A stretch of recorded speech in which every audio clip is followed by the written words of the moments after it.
Hey, I'm the Dad Panther, writer, streamer, content creator, master of none, and let's recap WWE's NXT Homecoming in under a minute. Let's see if I can do it. All right, so start the clock now. All right, a night full of nostalgic energy and a return of the black and gold days. They even hit us with the old school intro, roar of the crowd, and they actually used the roster with it. I thought that was cool. I wish they used that for the rest of the year.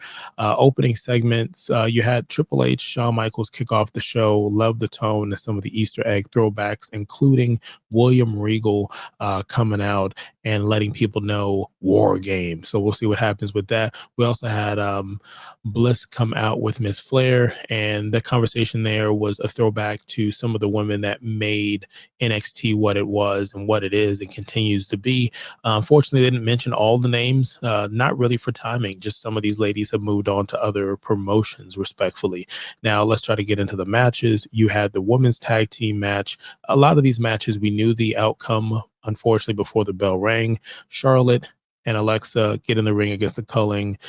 Charlotte and Bliss win. That's just what it is. Sister Abigail ends it.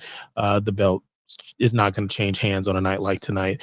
You have the tag team match with Trick and Mello. A lot of people like to see them get back together. They hinted when Mello showed up a week or so ago. They went against DIY. And the interesting thing about that is, again, we knew what was going to happen. I think the only excitement I got out of it was The Miz. The Miz did a skull crusher, and that was over. And he helped the Trick Mello Gain get the win. Now, the North American Championship match, Ethan Page versus Tyler Breeze. Tyler Breeze, if you're like, what year are we in? Tyler, with the same gimmick, is back probably for one match only. He's been in the back working with the WWE for actually a pretty good extended period of time, not just on the gaming channel and stuff they're doing with Xavier Woods.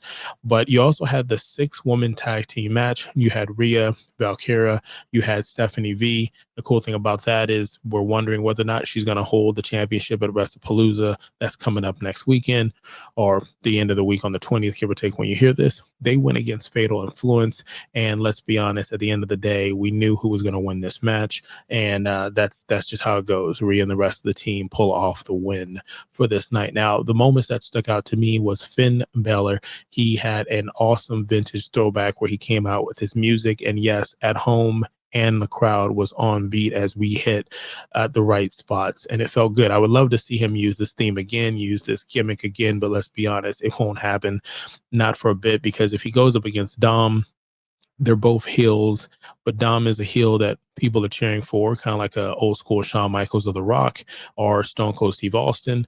And Finn is going to be the bad guy. He's not going to turn face because of what he's done behind the scenes towards Dom. So it is what it is.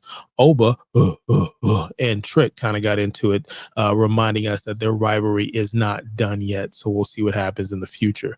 I will say the intimate old school wrestling atmosphere of kind of throwbacks of the black and gold is exactly the venue that I would love to see All Elite Wrestling just do. I mean, yes, we saw All Elite Dark and that disappeared, but they've got 2 big main shows, and I honestly, respectfully believe they should only really have one that travels and one that stays intimate and tells more stories in the ring and out the ring, and allowing for more organic crowd synergy, if you would.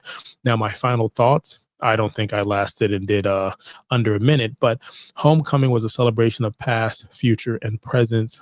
Good promos, great memorable moments, and a venue that made you feel connected to the action. I believe it was a much watch for fans, whether you're a classic, been there from the day one when this NXT was a weird mix. It wasn't necessarily wrestling. It was almost like a reality show after the promotion, which I think was the FCW, before they went ahead and officially changed it. But anywho, let me know in the comments, what did you think of tonight's show?